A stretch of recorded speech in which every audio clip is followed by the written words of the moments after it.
অগ্রাধিকার ভিত্তিতে ভারতের ভ্যাকসিন পাবে বাংলাদেশ, সচিব পর্যায়ের বৈঠকে রোহিঙ্গা প্রত্যাবাসন নিয়ে আলোচনা। করোনা টেস্টের ফি কমল, হাসপাতালে 100, বাড়িতে 300 টাকা, আরও 41 মৃত্যু। শিপ্রাকে নিয়ে কটূক্তি, 2 এসপির বিরুদ্ধে রিটের আদেশ কাল, মামলা নেয়নি কক্সবাজার থানা। বাংলাদেশে বড় বিনিয়োগে আগ্রহী যুক্তরাজ্য, জানালেন হাই কমিশনার, বিধি সংস্কারের তাগিদ। মালিতে সেনা অভ্যুত্থান, সরকার সংসদ বিলুপ্ত, প্রেসিডেন্ট ও প্রধানমন্ত্রী আটক।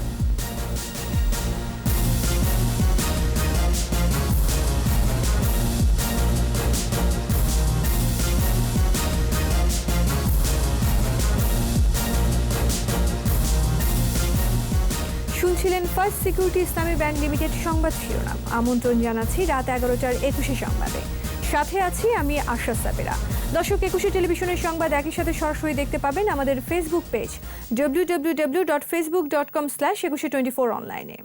মাঝখানে ভ্যানিলা ক্রিম আর দুই পাশে বিস্কুট, ইয়াম্মি মজা। ক্রিমও খাও নিজের স্টাইলে। এছাড়া সংবাদে আরও থাকছে, কালজয়ী চলচ্চিত্র নির্মাতা মুক্তিযোদ্ধা জহির রায়হানের জন্মবার্ষিকী, নতুন প্রজন্মের মাঝে কর্ম ও দর্শন ছড়িয়ে দেওয়ার তাগিদ।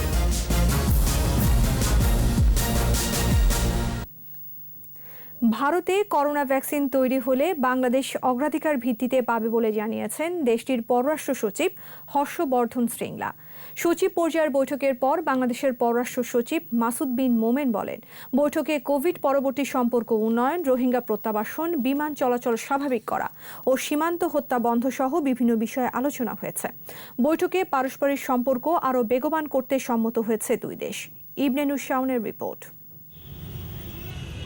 রাজধানীর একটি হোটেলে অনুষ্ঠিত হয় বাংলাদেশ ও ভারতের পররাষ্ট্র সচিবদের আনুষ্ঠানিক বৈঠক। পরে পররাষ্ট্র সচিব মাসুদ বিন মোমেন সাংবাদিকদের জানান, রোহিঙ্গা প্রত্যাবাসন ইস্যুকে জাতিসংঘ নিরাপত্তা পরিষদে উত্থাপন করবে পরিষদের অস্থায়ী সদস্য নির্বাচিত হওয়া ভারত। নিরাপত্তা পরিষদের যে সমস্ত আলোচনা হবে আগামীতে রোহিঙ্গা ইস্যুতে, সেই ব্যাপারেও তাদের সহযোগিতা আমরা কামনা করেছি। তাদের যে ভ্যাকসিনগুলো ডেভেলপ করছে সেটা শুধু ভারতের জন্যই নয়, এবং প্রথম দিকেই আমাদের জন্য সেটা অ্যাভেলেবল করা হবে। বৈঠকে সীমান্ত হত্যার বিষয়ে বাংলাদেশ উদ্বেগ জানিয়েছে বলেও উল্লেখ করেন পররাষ্ট্র সচিব। বর্ডার কিলিংস একটা সমস্যা, তো সেই ব্যাপারেও আমি তার দৃষ্টি আকর্ষণ করেছি, এবং আগামী মাসে আমরা চেষ্টা করব যে বিজিবি এবং বিএসএফ এর ডিজি লেভেলের মিটিং, এবং সেই মিটিংয়ের আগে উনি প্রয়োজনীয় নির্দেশনা দিবেন। নতুন বিএসএফ এর ডিজি আছেন তাকে। ভারতের পররাষ্ট্র সচিব বলেন, সন্তোষজনক আলোচনা হয়েছে। করোনা পরবর্তী অর্থনীতি পুনরুদ্ধারে সম্পর্ক আরও জোরদারের বিষয়ে একমত দুই দেশ। এছাড়াও শিগগিরই যৌথ পরামর্শক সভার আয়োজন করা হবে বলেও জানান দুই দেশের পররাষ্ট্র সচিব। ইবনে নূর শাওন, 21 টেলিভিশন, ঢাকা। সাধারণ মানুষের সামর্থ্য বিবেচনায় করোনা টেস্টের ফি অর্ধেক কমানো হবে জানিয়েছেন স্বাস্থ্যমন্ত্রী জাহিদ মালেক। হাসপাতালে পরীক্ষার জন্য 100 আর বাড়িতে টেস্টের জন্য 300 টাকা নির্ধারণ করা হয়েছে। সচিবালয় সংবাদ সম্মেলনে মন্ত্রী আরও বলেন, ভ্যাকসিন যারা তৈরি করছে তাদের সাথে যোগাযোগ করা হচ্ছে। এই সময় রোগী না থাকায় কোভিড হাসপাতাল কমানোর ঘোষণাও দেন স্বাস্থ্যমন্ত্রী। বিস্তারিত সাইদুল ইসলামের রিপোর্টে। নানা আলোচনা সমালোচনার মধ্যেই 28 জুন করোনা টেস্টের জন্য ফি নির্ধারণ করে স্বাস্থ্য মন্ত্রণালয়। বুথে 200 টাকা আর বাসায় গিয়ে টেস্ট করালে 500 টাকা ফি নির্ধারণ করা হয়েছিল। 1.5 মাসের বেশি সময় পর এই ফি কমানোর ঘোষণা দেন স্বাস্থ্যমন্ত্রী। বৃদ্ধি পাওয়ার বিষয় ছিল। স্বাস্থ্যমন্ত্রী বলেন, ফিয়ের কারণে অনেক দরিদ্র মানুষ পরীক্ষা করাতে কিছুটা আগ্রহ হারিয়েছেন। ফি কমাই টেস্টের সংখ্যা বাড়বে বলেও জানান স্বাস্থ্যমন্ত্রী। 200 টাকা যে ফিজ নেওয়া হতো সেটাকে কমিয়ে এখন থেকে 100 টাকা করা। নতুন হার বলবৎ করা হলো, সেই হার অনুযায়ী টেস্টের সংখ্যা বাড়বে আমি আশা করি।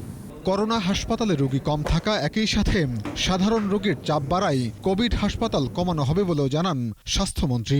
যারা নন কোভিড রোগী আছে তাদের সংখ্যা তো বেশি অনেক, কাজে তাদেরকে আমাদেরকে অবশ্যই সেবা দিতে হবে।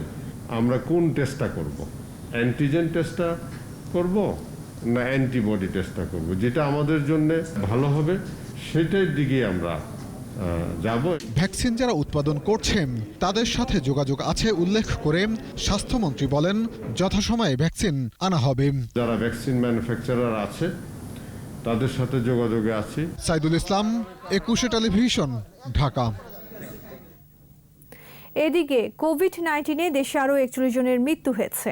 এ নিয়ে মোট মৃত্যু ৩,৭৮১। স্বাস্থ্য অধিদপ্তরের ওয়েবসাইট বলছে ৯১টি ল্যাবে ১৪,৬৭৮টি নমুনা পরীক্ষায় শনাক্ত ২,৭৪৭ জন। এ পর্যন্ত করোনা পরীক্ষা হয়েছে ১৩,৯৩,৪৯৭ জনের। মোট কোভিড-19 রোগীর সংখ্যা ২,৮৫,০৯১ জন। একদিনে ২,৯১৩ জন সহ মোট সুস্থ ১,৬৫,৭৩৮ জন। সারা দেশে বিভিন্ন জায়গায় করোনা আক্রান্ত বেড়েই চলেছে। লক্ষণ ও উপসর্গ নিয়ে প্রতিদিনই মারা যাচ্ছেন অনেকেই। ২১ প্রতিনিধিদের সহায়তায় রত্না জামানের রিপোর্ট। কুমিল্লা মেডিকেল কলেজ হাসপাতালে করোনা উপসর্গ নিয়ে ৬ জনের মৃত্যু হয়েছে। এর মধ্যে ৪ জন পুরুষ এবং ২ জন নারী। এ নিয়ে ৭৪ দিনে কুমিল্লা মেডিকেল কলেজ হাসপাতালে করোনা ইউনিটে মোট মৃত্যুর সংখ্যা ৩৬৭, যার মধ্যে ৩১৯ জনই মারা গেছে করোনার লক্ষণ উপসর্গ নিয়ে। করোনা উপসর্গ নিয়ে ঝিনাইদহ সদর হাসপাতালে ২ জন মারা গেছেন। মৃত্যুর পর তাদের নমুনা সংগ্রহ করা হয়েছে। জেলায় করোনায় মোট মৃত্যু ২৩ জন, নতুন করে শনাক্ত হয়েছে ২৫ জন, মোট আক্রান্ত ১৩৮০ জন। কুষ্টিয়ায় করোনায় ২ জনের মৃত্যু হয়েছে। জেলায় মোট মারা গেছে ৫০ জন, নতুন আরও ৬০ জনের করোনা শনাক্ত হয়েছে। মোট শনাক্ত ২,৪৩৭ জন। মেহেরপুরের গাংনীর চ্যাঙ্গাড়া গ্রামের মহসিন আলী নামে এক কৃষক করোনা আক্রান্ত হয়ে মারা গেছেন। জেলায় মোট মৃত্যু হয়েছে ১০ জনের, মোট আক্রান্ত ৩৯৬, সুস্থ হয়েছেন ১৭১ জন।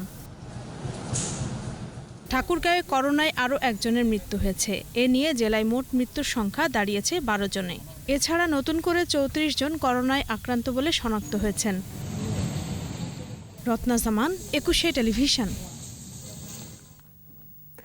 সামাজিক যোগাযোগ মাধ্যমে নিহত অবসরপ্রাপ্ত মেজর সিনহার সহকারী শিপ্রাকে কটূক্তিকারী ২ পুলিশ সুপারের বিরুদ্ধে ব্যবস্থা নেওয়ার নির্দেশনা চেয়ে করার রিটের আদেশ বৃহস্পতিবার। এদিকে শিপ্রা দেবনাথের ডিজিটাল আইনে দায়ের করা মামলার আবেদন গ্রহণ করেনি কক্সবাজার সদর মডেল থানা পুলিশ। এদিকে শিপ্রার কম্পিউটার সহ ২৯টি ডিভাইস ও সামগ্রী সিনহা হত্যা মামলার তদন্ত সংস্থা র্যাবের কাছে জমা দেওয়ার নির্দেশ দিয়েছেন আদালত। সহকর্মীদের সহায়তায় মুশফিকা নাসরিনের রিপোর্ট। ১৭ আগস্ট আইনজীবী মনোজ কুমার ভৌমিক শিপ্রাকে কটূক্তিকারী ২ পুলিশ সুপারের বিরুদ্ধে রিট করেন। বিচারপতি JBM হাসান ও বিচারপতি মোহাম্মদ খায়রুল আলমের বেঞ্চে এই রিটের শুনানি হয়। শুনানি শেষে রিটের আদেশ বৃহস্পতিবার দেয়া হবে বলে জানায় আদালত। রিটকারী আইনজীবী মনোজ কুমার ভৌমিক বলেন, সংবিধান অনুযায়ী পুলিশ জনগণের বন্ধু। তারা কোনো ব্যক্তির সম্পর্কে যোগাযোগ মাধ্যমে এ ধরনের বক্তব্য দিতে পারেন না। তারা কি সেটা লিক করতে পারেন কিনা, সেটা সিজ করে লিক করতে পারেন কিনা, এটা কি মানবাধিকার লঙ্ঘন কিনা। তো মাননীয় আদালত আমাকে বলছেন যে আগামীকাল আমরা দেখব আপনার এটা মামলা করার অধিকার আছে কিনা এবং এই বিষয় নিয়ে আগামীকাল অর্ডার হবে। এদিকে মঙ্গলবার কক্সবাজার থানায় শিপ্রা ও সিফাত আইনজীবীকে সাথে নিয়ে মামলা করতে চায়, কিন্তু হত্যার ঘটনাস্থল রামু থানার এলাকায় এ অজুহাতে মামলাটি নিতে অস্বীকৃতি জানায় সদর থানার ওসি খায়রুজ্জামান। মামলাটি রামু থানা অথবা ICT ট্রাইব্যুনালে করার পরামর্শ দেন তিনি। ডিজিটাল নিরাপত্তা আইন 2018-তে আমরা একটা এজাহার নিয়ে গিয়েছিলাম, কিন্তু কক্সবাজার মডেল থানার ভারপ্রাপ্ত কর্মকর্তা আমাদের মামলা নেয় নাই। ব্যক্তিগত ছবি ও ভিডিও সামাজিক যোগাযোগ মাধ্যমে ছড়িয়ে দেওয়ার অভিযোগ এনে পুলিশের কর্মকর্তা সহ 150 জনকে আসামি করে মামলা করতে চান শিপ্রা। মুশফিকা নাজনীন, 21 টেলিভিশন। নারায়ণগঞ্জের রূপগঞ্জে ফার্নিচার কারখানায় ভয়াবহ আগুন নিয়ন্ত্রণে এনেছে ফায়ার সার্ভিসের 15টি ইউনিট। সন্ধ্যা 7:30টার দিকে রূপগঞ্জের রূপসী কর্ণগোপ এলাকায় হাতিম স্টিল স্ট্রাকচার লিমিটেড নামের ওই কারখানায় আগুন লাগে। কারখানার এক নিরাপত্তা কর্মী জানান, 3তলা ভবনটির নিচতলায় স্টিল ও কাঠের ফার্নিচার তৈরি হয়। উপরতলাটি গোডাউন হিসেবে ব্যবহৃত হয়, সেখানে আগুন ছড়িয়েছে বেশি। এদিকে 15টি ইউনিট কাজ করে আগুন নিয়ন্ত্রণে এনেছে বলে জানিয়েছেন নারায়ণগঞ্জ ফায়ার সার্ভিসের উপসহকারী পরিচালক আব্দুল্লাহ আল আরিফিন। তবে হতাহতের কোনো ঘটনা ঘটেনি বলে জানান তিনি। বাংলাদেশের শিক্ষা, চিকিৎসা, জ্বালানি এবং আর্থিক খাতে বড় বিনিয়োগে আগ্রহী যুক্তরাজ্য। বুধবার Dhaka chamber of commerce and industries DCCI এর ভার্চুয়াল আলোচনায় এ কথা জানান হাই কমিশনার রবার্ট ডিকসন। আর ব্যবসায়ী নেতারা বলেন, বিদেশি বিনিয়োগ আকর্ষণে বিধিবিধানের আরও সংস্কার প্রয়োজন। মেহেদী হাসানের রিপোর্ট। যুক্তরাজ্যের বার্ষিক আমদানি ব্যয় $692 বিলিয়ন। সেখানে দেশটিতে বাংলাদেশের রপ্তানি $3 বিলিয়ন কম। এর মধ্যে 90% তৈরি পোশাক। অথচ যুক্তরাজ্য বছরে $4 বিলিয়ন ঔষধ আমদানি করে। বিশাল বাজারে বাংলাদেশের অংশগ্রহণ আরও বাড়াতে চাইলে রপ্তানি পণ্যের বহুমুখীকরণের পাশাপাশি তাদের বিনিয়োগ আকর্ষণ করতে হবে। এজন্য দরকার নানা পদক্ষেপ। They really need to think Bangladesh as a destination of not cheap labor but skilled labor. So that is what we really need to do. On the Doing Business Index, where we have brought in some improvement, and FBCCI has actually done a lot of work, but the amount of improvement or the change that we brought in definitely was not sufficient. We have recently been given the duty-free access to the Chinese market, so that opens up a new dimension for Bangladesh, and UK companies can come here and do joint ventures with. পণ্য আমদানি আরও বাড়ানোর পাশাপাশি বাংলাদেশের সেবা খাতে বিনিয়োগ বাড়াতে চায় যুক্তরাজ্য। And I was very interested during the discussion what a strong emphasis there was on education, because I think it's these high-end services, these services like education, finance, and indeed health, where UK companies have a really strong proposition to offer. ব্রেক্সিটের পর আগামী জানুয়ারিতে নতুন কর কাঠামোতে প্রবেশ করবে যুক্তরাজ্য।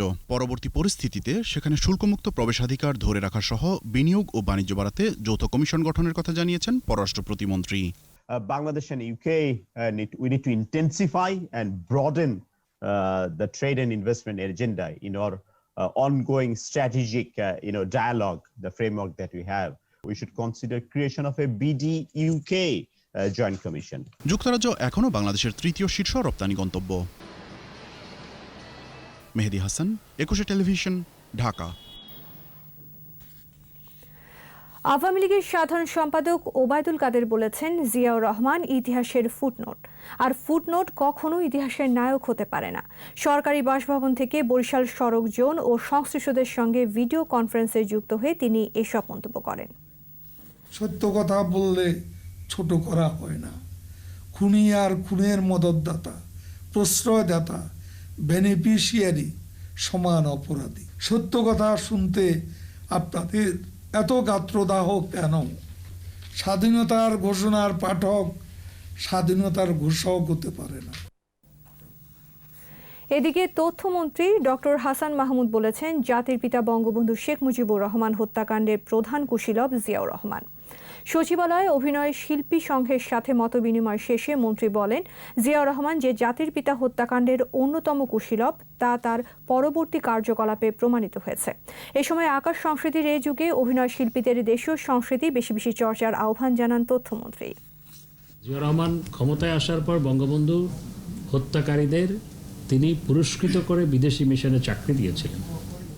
ক্ষমতায় আসার পর 79 সালের পার্লামেন্টে ইনডেমনিটি অধ্যাদেশকে আইনে পরিণত করেছিলেন যাতে বঙ্গবন্ধু হত্যাকাণ্ডের বিচার না হয়। এই ঘটনা প্রবাহই তো সাক্ষ্য দেয় জিয়াউর রহমান যে বঙ্গবন্ধুর হত্যাকাণ্ডের সাথে ওতপ্রোতভাবে যুক্ত।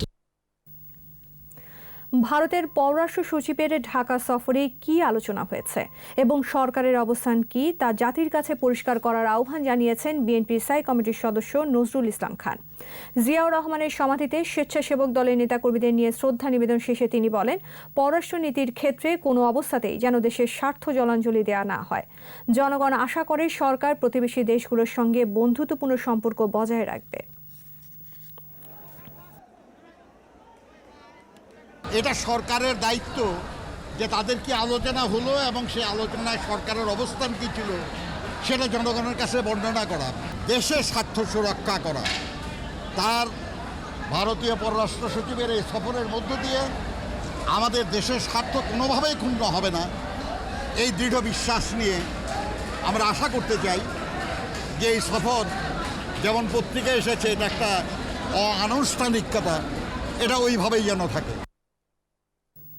কুড়িগ্রামে ত্রাণ বিতরণকে কেন্দ্র করে জেলা বিএনপির 2 গ্রুপের সংঘর্ষ হয়েছে। আহত হয়েছেন দলের জেলা শাখার সাধারণ সম্পাদক সাইফুর রহমান রানা সহ অন্তত 10 জন। সদর উপজেলার ভেলাকোপা প্রাথমিক বিদ্যালয় মাঠে বন্যার্তদের মাঝে বিএনপির ত্রাণ বিতরণের সময় এই সংঘর্ষ হয়। পুলিশ জানায়, অনুষ্ঠানে আসনে বসা নিয়ে কথা কাটাকাটির এক পর্যায়ে সাধারণ সম্পাদক সাইফুর রহমান রানা গ্রুপের সাথে যুগ্ম সাধারণ সম্পাদক সোহেল হুসাইন কায়কোবাদ গ্রুপের সংঘর্ষ বাধে।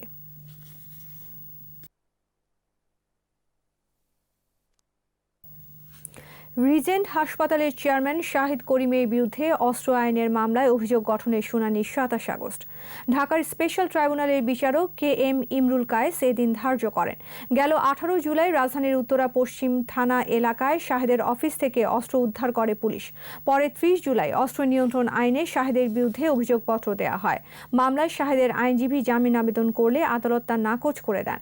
রাষ্ট্রপক্ষের আইনজীবী বলেন, এ মামলায় শাহিদের অভিযোগপত্র আমলে নিয়েছেন আদালত।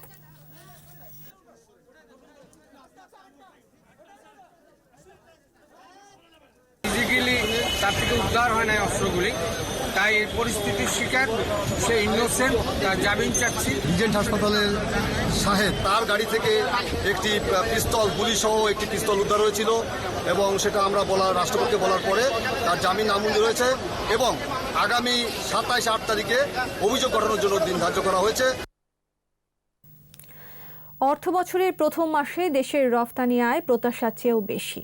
লক্ষ্যমাত্রার চেয়ে রফতানি বাড়ে প্রায় 13.5%। বৈশ্বিক করোনা মহামারীতে রফতানির এমন চিত্র অর্থনীতিবিদ ও ব্যবসায়ীদের মধ্যে কিছুটা স্বস্তি এনে দিয়েছে, তবে শঙ্কা দূর করতে পারেনি। কাঁচামাল ও মূলধন যন্ত্রপাতির আমদানির পুরোপুরি স্বাভাবিক না হলে রফতানির এই গতিশীলতা ধরে রাখা সম্ভব নাও হতে পারে বলে আশঙ্কা তাদের। আরও জানাচ্ছেন মেহেদি হাসান। গত অর্থবছরের মাঝপথেই কিছুটা স্লথ হয়ে যায় রপ্তানি বাণিজ্য, আর বৈশ্বিক করোনা মহামারী ভয়াল রূপ নিলে শেষ প্রান্তে থমকে যায় উৎপাদন ও সরবরাহ ব্যবস্থা। স্থবির হয়ে পড়ে বৈদেশিক বাণিজ্য।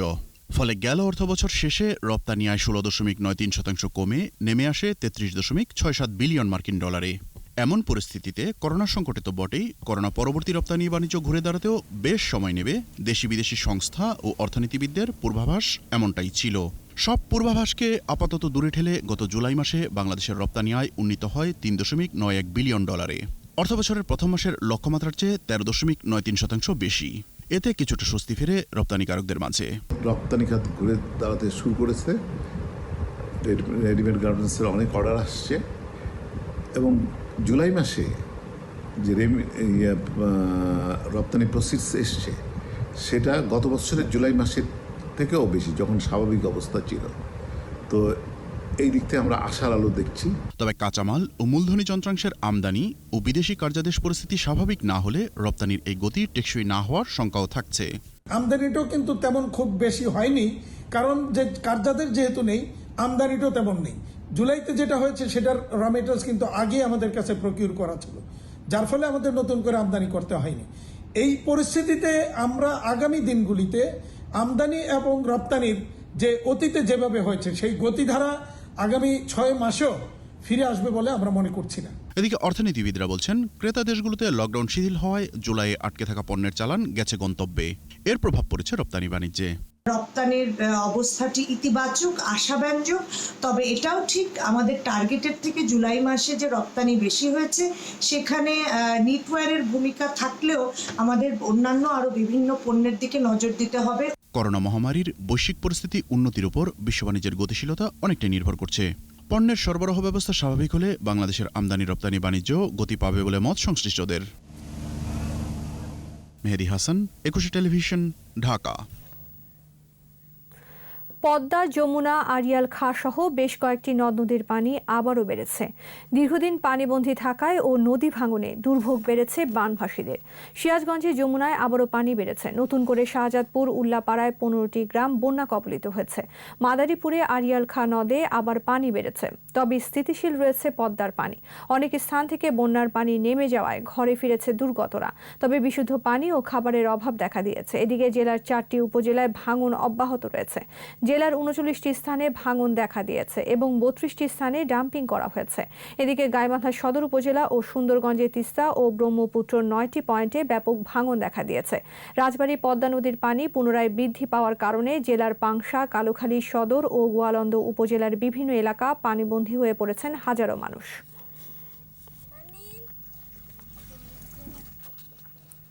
এদিকে বন্যায় দেশের 33 জেলার 50 লাখেরও বেশি মানুষ ক্ষতিগ্রস্ত হয়েছে, যা দেশের মোট জনসংখ্যার 7.1%। বন্যার ক্ষয়ক্ষতি নিয়ে সেন্টার ফর পলিসি ডায়ালগ সিপিডির ভার্চুয়াল সংলাপে বলা হয়, প্রাথমিক তথ্যে বন্যায় $4 কোটি 20 লাখ সমপরিমাণ শস্য, $7 কোটি 45 লাখ সমপরিমাণ গবাদি পশু ও 1,25,549 হেক্টর কৃষিজমির ক্ষতি হয়েছে। এছাড়া গাছপালা ও শিক্ষা প্রতিষ্ঠানেরও ক্ষতি কম হয়নি। সিপিডির নির্বাহী পরিচালক ফাহমিদা খাতুনের উপস্থাপনায় সংলাপে সভাপতিত্ব করেন অধ্যাপক রেহমান সুবহান। আর প্রধান অতিথি ছিলেন দুর্যোগ ব্যবস্থাপনা ও ত্রাণ প্রতিমন্ত্রী ডাক্তার এনামুর রহমান।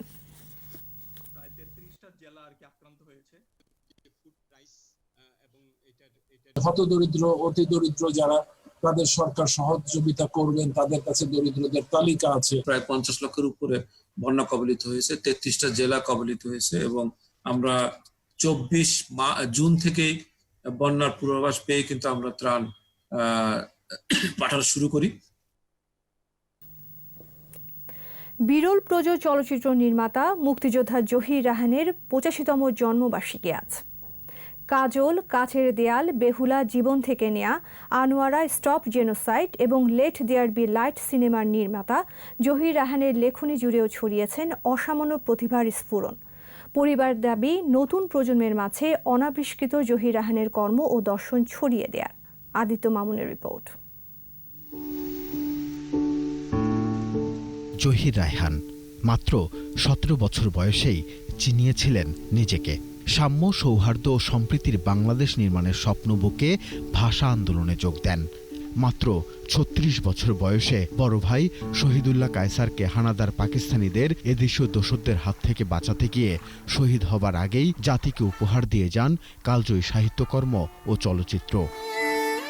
1956 সালে প্রকাশ হয় প্রথম গল্পগ্রন্থ সূর্যগ্রহণ, শেষ বিকেলের মেয়ে, আর এক ফাল্গুন, বরফ গলা নদী, আর কতদিন, হাজার বছর ধরে জহির রায়হানের এমন সব সৃষ্টিতে ঋদ্ধ হয় বাংলা সাহিত্য। বিভিন্ন সাহিত্য পত্রিকার সাথেও যুক্ত ছিলেন। ইংরেজি সাপ্তাহিক উইকলি এক্সপ্রেসের প্রতিষ্ঠাতাও তিনি। 1961 সালে নির্মাণ করেন প্রথম সিনেমা কখনো আসেনি। তারপর জীবন থেকে নেয়া চলচ্চিত্রে প্রতীকী কাহিনীর মধ্য দিয়ে পাকিস্তানের স্বৈরাচারী শাসনকে চিত্রিত করা হয়, যা বাংলার জনগণকে প্রতিরোধ করতে উদ্বুদ্ধ করে। নির্মাণ করেন ইংরেজি cinema let there be light.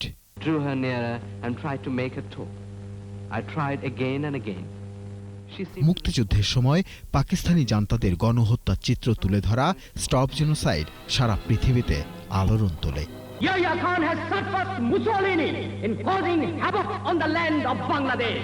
সমস্ত লেখা ও চলচ্চিত্রে তিনি সাম্যবাদ, সমতা ও জনমানুষের শাসনকে উদ্বুদ্ধ করেন। জহির রায়হানের পরিবার বলছে, স্বাধীনতার জন্য জীবন দেয়া এমন কীর্তিমানদের দর্শন, চিন্তা ও কর্ম পাঠ্যপুস্তকে তালিকাভুক্ত করার কথা। গণঅভ্যুত্থানের সময়ের একটি অসাধারণ ছবি স্টপ জেনোসাইড, মুক্তিযুদ্ধের অসামান্য দলিল, লেট দেয়ার বি লাইট তার এমন একটি আনফিনিশড ফিল্ম যেটা হয়তোবা জহির রায়হানের সবচাইতে মেধাবী চলচ্চিত্র ছিল। এদেরকে পুরাটা যদি রাষ্ট্র তুলে ধরতে না পারে নতুন প্রজন্মের কাছে একাডেমিক্যালি, প্রক্রিয়াগতভাবে, স্কুলে, কলেজে, ইউনিভার্সিটিতে, কালচারাল পেরিফেরিতে, তাহলে কিন্তু মুক্তিযুদ্ধ চেতনা বাস্তবায়ন সম্ভব না। জহির রায়হান এখনও অনাবিষ্কৃত নতুন প্রজন্মের মাঝে। চলচ্চিত্রেও তার ভূমিকা নিয়ে নেই কোনো কাজ। জহির রায়হানের রাজনৈতিক, সাংস্কৃতিক বা চলচ্চিত্রের ভাষাগত, তাত্ত্বিকগত জায়গার কোনো উত্তরসূরি এখন এফডিসিতে কাজ করেন না। শহীদ বাবাকে ক্ষণিকের জন্য ভুলতে পারেন না সন্তান অনল রায়হান। আবেগঘন হয়ে পড়েন স্মৃতির মন্থনে। মনে হয় যে আমার বাবা থাকলে আমার এই রোমান্টিসিজমের জায়গাটা আমি অনেক বেশি শেয়ার করতে পারতাম। আদিত্য মামুন, একুশে টেলিভিশন, ঢাকা। মাপে কম দেয়ায় রাজধানীর দুটি পেট্রোল পাম্পকে 1,10,000 টাকা জরিমানা করেছে বিএসটিআইয়ের ভ্রাম্যমাণ আদালত। নির্বাহী ম্যাজিস্ট্রেট বেগম রাশিদা আক্তারের নেতৃত্বে রাজধানীর পরিবাগ ও নিউ মার্কেট এলাকায় অভিযান চালায় ভ্রাম্যমাণ আদালত। এ সময় মাপে কম দেয়ার পরিবাগের একটি পাম্পকে 10,000 টাকা ও নিউ মার্কেটের নিউ ওয়েস্ট সার্ভিস সেন্টার নামক অপর একটি পাম্পকে 1 লাখ টাকা জরিমানা করে বিএসটিআইয়ের ভ্রাম্যমাণ আদালত। পরে পেট্রোল পাম্পটি সিলগালাও করে দেয়া হয়।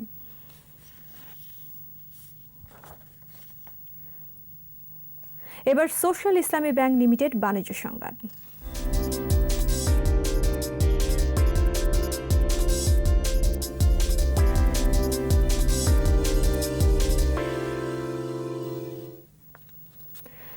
বাংলাদেশের ফ্রিল্যান্সারদের প্রধান দুর্বলতা দ্রুত টাকা কামানোর মানসিকতা, নির্দিষ্ট কোনো বিষয়ে দক্ষতা অর্জন না করা, পেমেন্ট জটিলতা আর ইংরেজি ভাষায় দুর্বলতা। বিশেষজ্ঞরা বলছেন ডিজাইন, মার্কেটিং, প্রোগ্রামিং এমনকি ব্যবস্থাপনার দক্ষতাও বিক্রি করা যায় অনলাইন মার্কেটপ্লেসে।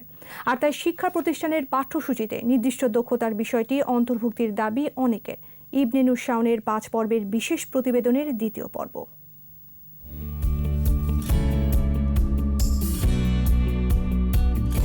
সদ্য কৈশোর পার হওয়া এই তিনজনের সম্পর্ক মামা ভাগিনার। মারুফ বয়সে ছোট হলেও সে এই গ্রুপের team leader. Freelance web design এবং ডেভেলপমেন্ট করে তার মাসিক আয় এখন $4,000 থেকে $5,000। এই বয়সে এত প্রতিবন্ধকতা পেরিয়ে কিভাবে সম্ভব? আমার ক্লাস 2তে আমার মা মারা যায়। ক্লাস 7-এ ওঠার পর মোটামুটি ফ্যামিলি একটা ক্রাইসিসে পড়ে। রাজমিস্ত্রি কাজ করি, প্লাস আমাদের বাসার পাশে সুবাড়ির যে কাজগুলো আছে ওই সুবাড়িগুলো করতাম। মোটামুটি কমপ্লিটলি একটা করে তারপরে আমি একটা ল্যাপটপ কিনি। এরই মধ্যে ফ্রান্সে একটি প্রতিষ্ঠান গড়েছেন তিনি। পার আওয়ার আমি $50 কাজ করি, আবার $30 কাজ করি। আউটসোর্সিংয়ের মাধ্যমে দেশে বসেই ফরাসি একটি কোম্পানির মানব সম্পদ বিভাগ সামলেছেন এই HR কনসালট্যান্ট। আমার ডেজিগনেশন ছিল আপনার global lead for that company. ওদের ওভারঅল আপনার ইন্টারন্যাশনাল স্টাফ ম্যানেজমেন্টের পুরো বিষয়টাই আমি দেখতাম। অভিজ্ঞতার আলোকে তিনি বলছেন, প্রোফাইল ও পোর্টফোলিও তৈরিতে আরও দক্ষ হতে হবে বাংলাদেশি ফ্রিল্যান্সারদের। যে কোনো অন্য দেশি একজন ফ্রিল্যান্সারের প্রোফাইলটা দেখে, সেই প্রোফাইলগুলো দেখে যে ওনারা কিভাবে ওনাদের প্রোফাইলগুলো প্রেজেন্ট করছে, ওটা দেখে ওনারা যদি ওনাদের নিজেদের প্রোফাইলগুলো রেডি করতে পারেন তাহলে আপনার একটা বেটার চান্স থাকে। একা কাজের চাপ সামলাতে না পেরে কয়েকজনের টিম নিয়ে আউটসোর্সিং করছেন কেউ কেউ। ওয়েবসাইট লাগছে, তার ডোমেইন হোস্টিং লাগছে, তার দেখা যাচ্ছে গ্রাফিক্সের কাজ লাগছে। তো যে কোনো একজন পার্সন হিসেবে কিন্তু একটা কমপ্লিট ওয়ার্ক করা পসিবল না আসলে এই ক্ষেত্রে। তো সেই জন্য আসলে একটা টিম ওয়ার্কের দরকার পড়ে। আর টিম ওয়ার্ক যখন হবে আস্তে আস্তে টিম বিল্ড হবে, আপনার বিভিন্ন ধরনের অপরচুনিটি ক্রিয়েট হবে।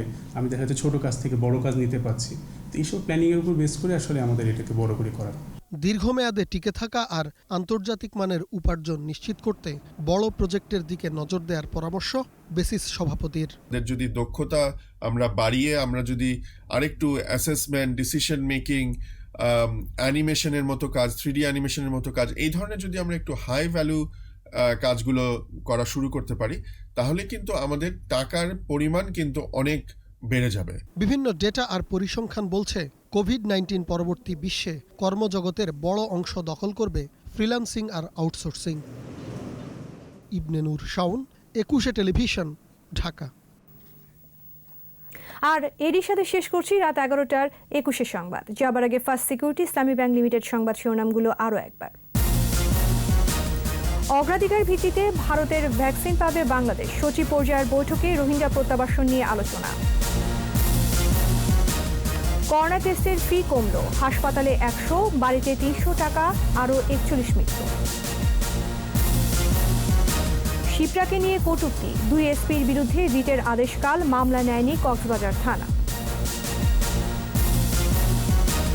বাংলাদেশে বড় বিনিয়োগে আগ্রহী যুক্তরাজ্য, জানালেন হাই কমিশনার, বিধি সংস্কারের তাগিদ। মালিতে সেনা অভ্যুত্থান, সরকার সংসদ বিলুপ্ত, প্রেসিডেন্ট ও প্রধানমন্ত্রী আটক।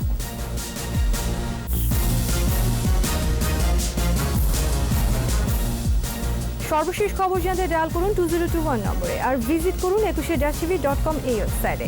এছাড়া ফেসবুকে লগ ইন করতে পারেন facebook.com/2124 অনলাইনে। পরের সংবাদ রাত 1টায় দেখার আমন্ত্রণ রইল। স্বাস্থ্যবিধি মেনে চলুন, সুস্থ থাকুন, ধন্যবাদ।